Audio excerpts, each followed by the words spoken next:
다른 종교가 분명히 차이점이 있습니다. 어느 날 우리 건너편에 힌두 템플이 있지 않습니까? 거기에 책임자 한 사람이 우리 교회를 방문했습니다. 구경해도 되겠느냐고, 오시라고. 그래서 들어와서는 이렇게 이쪽 저쪽을 다 돌아봤습니다. 우리 교회 자랑인 부엌도 봤고요. 그리고 교육관도 봤고, 보면서 한참 둘러보는데 얼굴이 아주 심각해지면서 한 가지 궁금한 게 있대요. 뭐냐고 그러니까 너희들의 신은 어디 있느냐는 거야. Where is your God?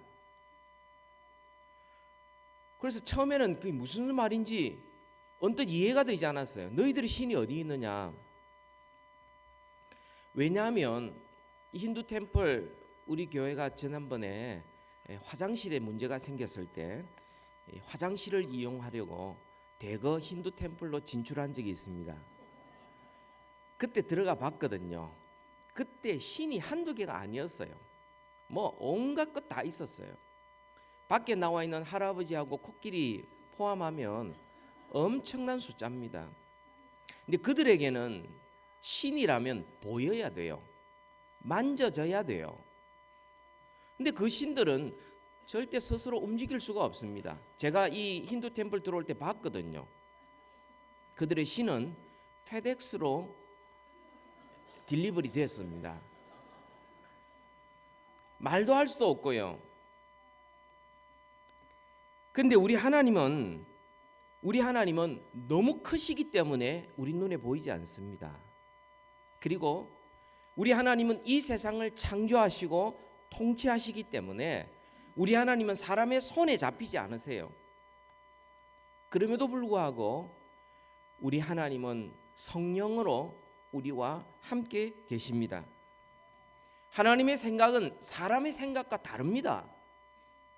사람이 생각할 수 있는 그 정도의 신은 아니에요.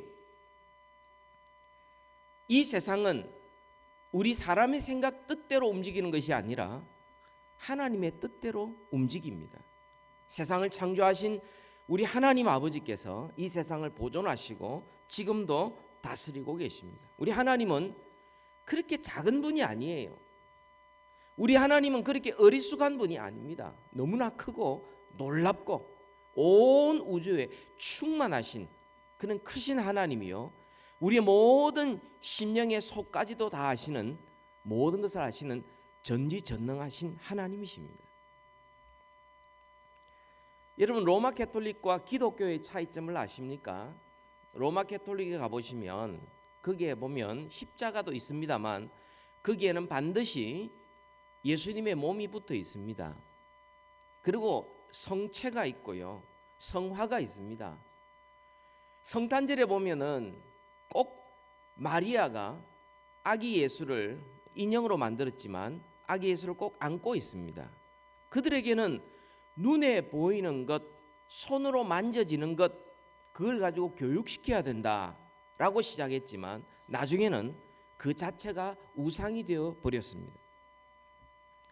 그래서 종교 개혁자들은 교회 안에서 우리가 교회로 모였을 때는 심지어 십자가도 부착하지 마라. 저 십자가도 자칫 잘못하면 그것이 마치 다른 것보다 더 귀중한 물건인 것처럼 생각할 수 있는 우상화될 가능성이 있다. 그래서 다 십자가를 다 없애버렸습니다. 교회 안에는 예수님의 몸이 없습니다. 성화가 없습니다. 왜냐하면 우리 주님은 죽은 자 가운데서 부활하셔서 하나님 우편에 앉으시고 그리고 성령을 보내셔서 우리와 함께 하시기 때문에, 영이신 하나님이기 때문에 우리가 눈에 보이는 것, 손으로 만져지는 것, 그것은 있을 수가 없는 것입니다. 위대한 선교자 스탠리 존스라는 분이 계시는데요, 이분이 인도에서 선교를 하시면서 어느 날 인도에서 노방전도를 하고 있었어요. 그런데 어떤 무슬림 한 사람이 찾아와서는 질문이 있다는 겁니다. 무슨 질문이냐? 우리는 당신의 기독교가 가지지 못한 것을 가지고 있다. 그리고 하는 말이, 예수님을 믿고 있는 너희들은 예루살렘에 가보면 예수님이 묻혔다는 그 무덤에는 아무도 없다. 빈 무덤이다. 그런데 우리의 성지인 사우디아라비아에 있는 메카에 가보면 마호멧이라는 사람이 있었는데, 우리의 선지자인데 그 사람의 시체를 보관한 무덤이 있다. 그러니까 이것은 마호멧이 실제로 역사적으로 존재한 인물이라는 것을 우리에게 보여주지 않느냐. 이것이 이슬람과 기독교의 차이점이다. 자기들이 좀 우월하다고 이야기했죠. 그때 스탠리 존 선교사님이 이렇게 대답했습니다. 그것이야말로 이슬람과 기독교의 차이점이다. 이슬람은 죽은 시체를 보관하는 마호멧을 최고의 선지자로 삼고 있지만, 우리가 믿는 예수님은 죽은 자 가운데서 부활하셨기 때문에 그 무덤은 비어 있다. 더 이상 이 세상에 몸으로 계시지 아니하고 승천하셔서 하나님 우편에 앉아 계신다. 그렇게 대답을 했습니다. 빈 무덤은 기독교의 가장 확실한 증거입니다. 예수 그리스도의 죽음과 예수 그리스도의 이 복음, 이 부활, 이게 복음인데요. 이것이 사람을 바꾸었고 가정을 회복시켰고 그리고 사회를 변화시켰고 역사를 바꾼 것입니다. 예수 그리스도의 십자가, 그것은 유대인들에게는 끄리끼는 것이요 헬라인들에게는 미련하게 보이는 것이고, 믿지 않는 자들에게는 이건 도저히 얼토당토 않는 이야기처럼 보일지 모르지만, 구원을 얻는 우리에게는 하나님의 능력이요 하나님의 지혜입니다. 예수님께서 십자가에 죽으심으로 우리의 모든 죄를 대신 지불해 주셨다. 페이드 오프 했다. 이게 끝이 아니에요. 죽으신 것이 끝이 아니라 우리 주님은 죽은 자 가운데서 부활하셨어요. 다시 살아나셨습니다. 그리고 제자들을 만나 주셨고, 그것도 한두 사람이 아닌 수백 수천 명을 만나 주셨고, 팔레스타인이나 조그마한 지역에서 시작된 이 예수 그리스도의 죽음과 부활, 이게 지금 전 세계에 흩어져서 수십억의 사람들이 신앙을 고백하고 예수 그리스도를 주님으로 모시고 살아가고 있는 것입니다. 두려워 떨었던 제자들이 담대하게 복음을 전하게 되고, 로마 병사들을 두려워했던 제자들, 뿔뿔이 흩어졌던 제자들이 이제는 더 이상 로마 제국을 두려워하지 않게 되고, 유다 지도자의 눈치를 보면서 숨어 지내던 이 제자들이 담대하게 그들 앞에서 그리스도의 죽음과 부활을 전하는 놀라운 변화, 놀라운 부활의 능력을 나타내게 된 것입니다. 오늘 부활절을 맞이해서 우리도 그리스도께서 죽은 자 가운데서 부활하셨다는 이 부활의 소식을 듣고 부활의 기쁨을 누리고 부활의 능력으로 사시는 우리 모든 성도 되기를 주님의 이름으로 축복합니다. 저는 오늘 이 본문 말씀을 통해서 부활 새벽에 일어난 사건 가운데 특별히 여인들의 증언을 간단하게 살펴보려고 합니다. 예수님께서 부활하셨다. 첫 번째 증인들이 바로 여인들입니다. 오늘날처럼 여인들이 교육을 받고 그래서 남자보다 월등히 뛰어난 혹은 교양 있는 그런 여인들이 아닙니다. 그 당시로는 여인들은 철저하게 차별받았고 교육의 기회를 얻지를 못했던 그런 여인들이었습니다.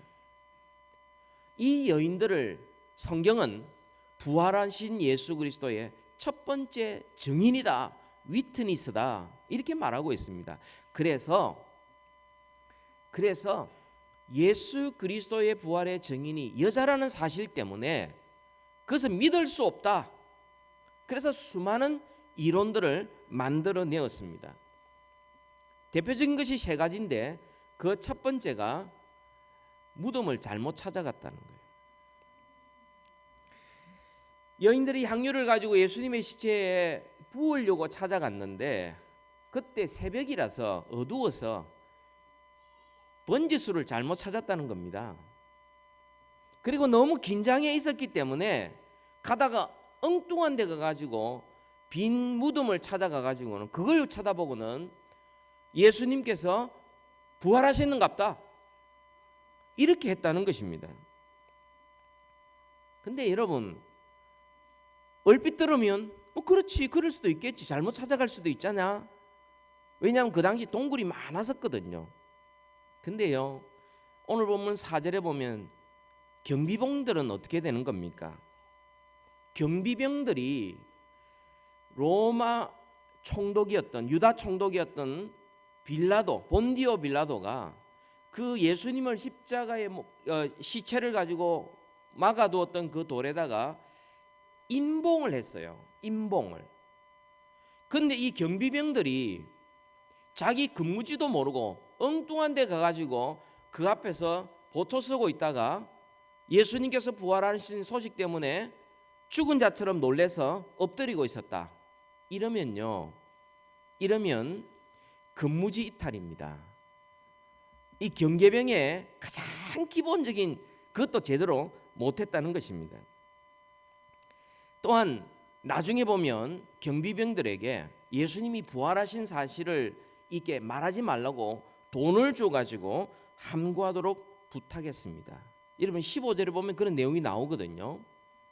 만약에 로마 병사를 돈으로 매수해가지고 부활한 사실을 말 못하게 했다는 사실이 성경에 버젓이 기록되어 있는데 이것은 로마 제국의 명예를 걸고 그냥 둘 수 없는 겁니다. 사실이 아니라면.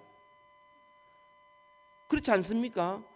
로마 제국의 명예를 더럽히고 거짓으로 매수하는 이 현장을 그대로 기록하고 있는 성경을 그냥 뒀겠습니까? 그리고 로마 제국이 그 당시에 그렇게 말하는 사람들을 다 잡아서 그냥 뒀겠습니까?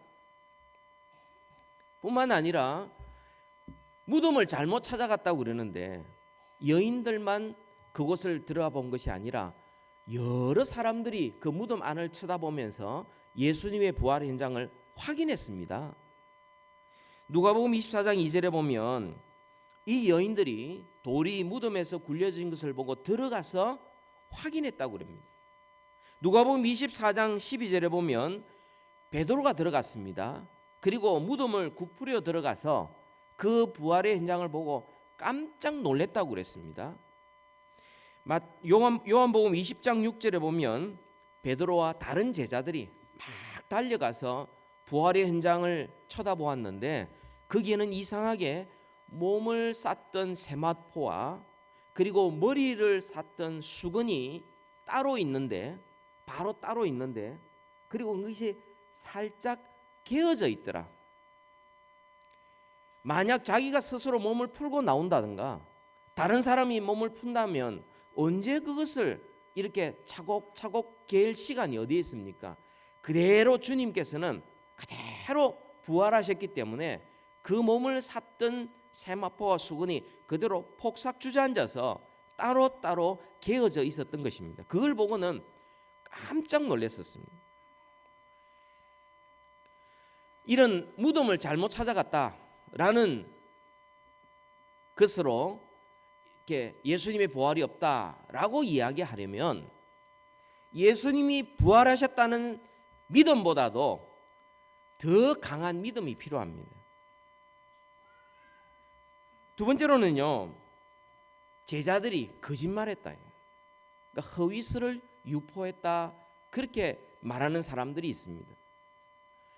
제자들이 예수님을 이렇게 숨겨놔놓고는 예수님이 부활했다라고 막 이야기하는데 이것도 말이 안 되는 것이 자기들이 거짓말 해놔놓고 자기들이 그 거짓말을 믿고 그 거짓말을 위해서 자기들이 순교했다. 이게 가능한 겁니까? 바보들이죠, 바보들. 예수님을 부활을 믿지 않으려면 부활을 믿는 믿음 그 이상의 확신이 필요합니다. 세 번째로는 예수님이 완전히 죽은 것이 아니라 십자가에서 잠시 기절했다가 감옥이라는 시원한 곳에 나와가지고는 그리고는 다시 일어났다라는 기절설이 있습니다. 여러분 이것도 참 이상한 것이 예수님께서 그 고문을 힘들게 당하시고 밤에 잠도 못 주무시고 채찍에 맞으시고 그리고 손과 발에 못을 받고 피를 흘리신 그분이 몇 시간 채 되지 않아서 2톤 이상 되는 큰 돌을 자기가 밀고 나왔다. 이 가능한 겁니까? 말도 안 되는 이야기죠. 예수님께서 부활하지 않았다는 사실을 믿는 확신하려면요, 예수님께서 부활하셨다는 믿음보다 더 큰 확신과 믿음이 필요해요. 예수님께서 십자가에 달려섰을 때 마지막 순간에는 로마 병사들이 그 창으로 옆구리를 찔렀습니다. 심장 쪽을 향하여서. 그때 나온 것이 물과 피였어요. 이미 심장이 멈춰서 그 심장이 이미 물로 가득 찼다는 것입니다. 그래서 로마 병사들이 몽둥이로 예수님의 발을 이렇게 꺾지 않았던 것입니다. 때려서 꺾는 그것을 하지 않고 죽은 것을 확인하고 시체를 내렸던 것입니다. 예수님의 부활을 믿지 않으려면 예수님이 부활하셨다는 믿음 그 이상의 확신과 믿음이 필요합니다. 그렇다면 여러분, 여러 가지 예수님이 부활하지 않았다라는 그 사실은 모순과 그 다음에 그 증거가 약하기 짝이 없습니다. 오늘 성경에 보면은 예수님이 부활하신 증거에 가장 확실한 증거로 빈 무덤을 확인한 여인들의 증언을, 그것을 부활의 증거로 내세우고 있습니다. 여인들의 증언, 이것은 굉장히 의미심장한 것입니다. 왜 성경은 여인들을 부활의 증인으로 내세우느냐 하는 것입니다. 그 이유는 우리 간단히 한 세 가지를 살펴볼 수 있는데요. 첫 번째로는 여인들은 예수님께서 십자가에 죽으시는 것을 확인한 증인들입니다. 또 이 여인들은 예수님의 시신이 내려져서 아리마대 요셉의 무덤에 묻히시는 것을 끝까지 확인한 증인들입니다. 직접 본 사람들이에요. 여러분, 증인의 자격이 뭡니까? 증인의 자격은요, 직접 본 사람이에요. IQ하고 상관없고 그 사람이 어떤 교육을 받는지 상관이 없습니다. 직접 본 사람입니다. 자기가 본 것을 과장하거나 또 자기가 보지 않았는데 그럴 것이라고 추측하면 그 사람의 증인의 자격이 없습니다. 그것은 법정에서 그것은 증거로 채택될 수가 없습니다. 그런데 이 여인들은 예수님이 죽으시는 것도 보았고 무덤에 묻히시는 것도 직접 본 최초의 증인들입니다. 여인들보다 더 확실한 증인들이 어디에 있습니까? 그런데 우리가 생각할 것은 두 번째 문제입니다. 여인들은 그 당시에 증인의 자격이 없었습니다. 여인들과 어린아이들은 법정에서 증인으로 채택되지를 못했습니다. 그런 상황에서 성경은 예수 그리스도의 부활의 증인은 여자들이다 이렇게 말합니다. 여인들을 증인으로 내세웠다는 것을 오늘날로 말하면 여성 인권 운동의 시작이다 이런 의미가 아니죠. 성경은 예수님의 부활을 최초로 본 사람이 여인들이다. 그것을 있는 그대로 증거하고 있습니다. 그 당시 사회의 사람들은 여인들의 말은 증인이 될 수가 없다, 증거로 채택될 수 없다 아무리 이야기해도 성경은 본 사람은 여인이 최초다 그렇게 이야기하고 있습니다. 이 말은 뭐냐면 여러분 상식적으로 한번 생각해 보십시오. 그 당시에 증인의 자격이 없는 사람을 증인으로 내세우면 사람들이 안 믿을 것 뻔합니다. 그럼에도 불구하고 성경은 이 여인들이 부활의 증인이다라고 내세우는 것은 다시 말하면 부활은 부인할 수 없는 확실한 사실이라는 반증입니다. 이거보다 더 확실한 증거가 어디에 있습니까? 그 당시에 예수 그리스도의 부활을 다른 사람에게 설득하려면 남자 증인을 내세워야 합니다. 누가 봐도 그것이 상식적이고 누가 봐도 그것이 설득력이 있습니다만 성경은 있는 그대로를 기록하고 있습니다. 마지막 세 번째로 보면요, 성경은 사람들에게 예수 그리스도의 부활이 사실이라고 믿어달라고 구걸하지 않습니다. 죽은 자가 다시 살아나는 일이 도무지 상식적으로 이해가 되지 않고 그런 일이 없었고 이 과학의 시대 때 우리가 받아들일 수 없으니까 그냥 종교 영역에서 믿었다고 치자, 예수님께서 부활했다고 그냥 치자, 역사적 사실은 별로 중요하지 않다, 그렇게 그냥 믿어달라고 부탁한 적이 없습니다. 부활이라는 것은 인간의 지성으로 이해할 수 있는 내용이 아닙니다. 부활하신 예수님을 직접 보고도 믿지 못한 일들이 많이 일어났습니다. 예수님께서 나중에 여러 사람 앞에 나타났을 때 예수님의 부활하신 모습을 직접 보고도 의심하는 자들이 있더라, 그렇게 기록합니다. 예수님의 부활은 설득해서 되는 것도 아니고 다른 사람에게 부탁하고 구걸해서 되는 것도 아닙니다. 예수님이 부활했다는데 한 표, 다 한 표, 자 도와주세요, 이런 적이 없어요. 아무도 믿지 않는 상황 속에서 성경은 담담하게 예수님이 부활하셨다, 사람들이 믿든 믿지 않든 이해가 되든 되지 않든 사실은 사실대로 이야기를 하고 있는 거죠. 부활의 사건을 우리가 믿을 수 있는 것은 성령님께서 조명하시고 성령님께서 깨우쳐 주실 때에 비로소 예수님께서 죽은 자 가운데서 부활하신 것을 깨달아 알 수 있습니다. 여러분, 인간의 이성과 지성, 여러분 그것이 얼마나 한계가 있는지 모릅니다. 여러분, 철학에 있어서 철학이라는 철학의 여러 사상사 가운데서 가장 유명하고 철학의 근본 흐름을 바꾼 사람이 독일의 철학자 임마누엘 칸트입니다. 그 사람이 쓴 책, 가장 유명한 책이 뭐죠? 순수 이성 비판입니다. 순수 이성 비판. 인간의 이성이 아무리 순수하다도 오류투성이라는 거죠. 그런데 그 비판을 받는 이성 위에 우리는 온 세상을 다 자기 생각으로 판단하려고 합니다. 자기가 이해되지 않으면 그건 틀렸다라고 이야기하고 없다라고 이야기하고 과학 만능을 믿고 과학으로 해석되지 않는 것들, 그런 것들은 받아들이지 않으려고 하는 그런 시대에 우리가 살아가고 있습니다.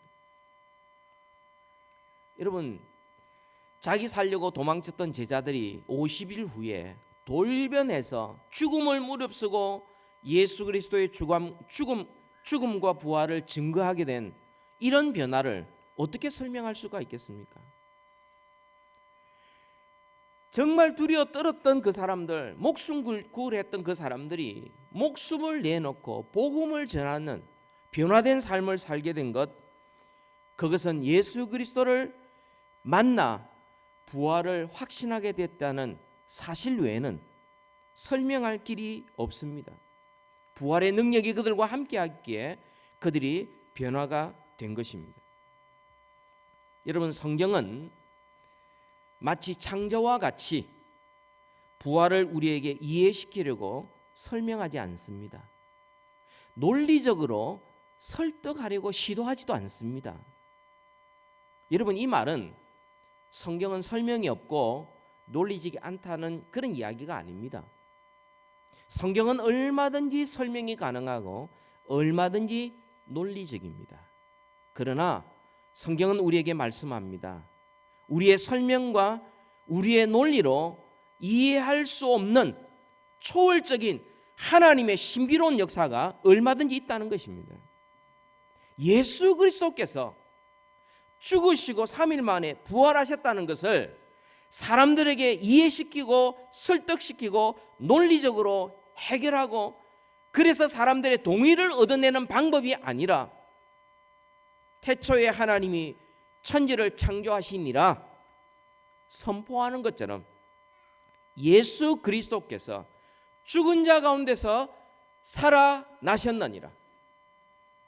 믿음으로 받아들이는 자는 부활의 능력 가운데 살고 여전히 자기의 지식과 이해를 경험을 의지하면서 이해가 되지 않는다고 배척하는 자들은 부활의 능력을 덧입을 수 없도록 주님은 선포하십니다.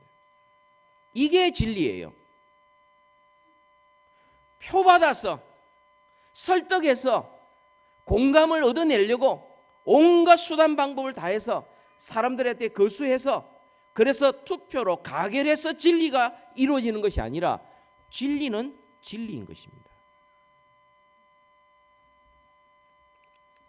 여러분, 제가 오늘 말씀드리고 싶은 것은 이런 것입니다. 여인들이 왜 그곳에 갔습니까? 1절에 보십시오. 무덤을 보려고 갔습니다. 여인들은 예수님의 부활을 기대하고 가지 않았습니다. 만약 그 부활을 기대하고 갔더라면 향유를 준비하지 않았을 겁니다. 들고 가지 않았을 것입니다. 그런데 그들은 예수 그리스도께서 부활하신다는 믿음이 부족했었어요. 부활이 어떤 의미인지도 부족했었어요. 그 현장을 보았지만 그것이 어떤 내용인지도 잘 몰랐었어요. 그렇지만 주님께서 그들을 최초의 부활의 증인으로 세워주셨습니다. 여러분, 여인들은 믿음도 부족했고 이해력도 부족했고 지식도 부족했습니다만 그러나 여인들에는 누구보다도 예수님을 사랑했습니다. 믿음이 부족했지만 변함없이 주님을 사랑했기에 그 부족한 믿음을 보충할 수 있었습니다. 그들은 이해력이 부족했습니다. 그 당시 여인들 평균적으로 글을 읽을 수 없는 여인, 지식도 부족했습니다만 그러나 끝까지 갈릴리에서부터 주님을 따르고 다 제자들이 도망가는 그 현장에 주님의 십자가의 현장을 지켰고 주님께서 무덤에 갇히시는 그때까지 기도는 끝까지 변함없이 주님을 사랑하는 헌신과 그 사랑이 있었기에 주님은 그들을 만나 주셨고 그들을 증인으로 세워 주셨습니다. 우리도 어쩌면 믿음이 좀 부족할 수 있어요. 지식도 부족하고 이해력도 부족할 수 있습니다. 그러나 우리에게 주님을 향한 사랑이 있다면 우리의 부족한 믿음과 부족한 지식과 부족한 이해력도 얼마든 주님께서 보충해 주시고 부활의 주님이 우리를 만나 주시고 그리고 부활의 능력으로 살아갈 수 있도록 우리에게 힘을 주실 것입니다. 베드로가 디베랴 강가에서 바닷가에서 예수님을 만났을 때 예수님이 확인하는 것은 단 한 가지였습니다. 믿음이나 지식이나 이해력을 확인한 것이 아니라 내가 나를 사랑하느냐, 사랑을 확인해 주셨습니다. 여러분, 우리가 부활하신 주님을 만나려면 하나님을 향한 사랑이 있어야 합니다. 사랑이 있으면 그 사람이 했던 말, 상대방이 했던 말을 이해하고 그분이 했던 말을, 그들이 했던 말을 더 간직하게 되고 그리고 마침내 그 모든 것을 좋아하게 됩니다. 우리가 예수님을 사랑하면 십자가에서 우리를 위하여 살찌고 피 흘려 죽으신 그 예수님을 변함없이 사랑할 때에 부활의 주님께서 우리를 만나 주실 것이고 부활의 능력을 우리에게 덧입어 주실 것입니다. 사랑입니다. 사랑하는 자를 통하여서 하나님께서 역사하시는 부활의 능력 우리 일생에 누리고 이 신앙 우리 자녀들에게 전달하고 그리고 우리 가정을 변화시키고 이 사회를 변화시키는 부활의 증인들 되시기를 주님의 이름으로 축복합니다. 우리 시간 같이 한번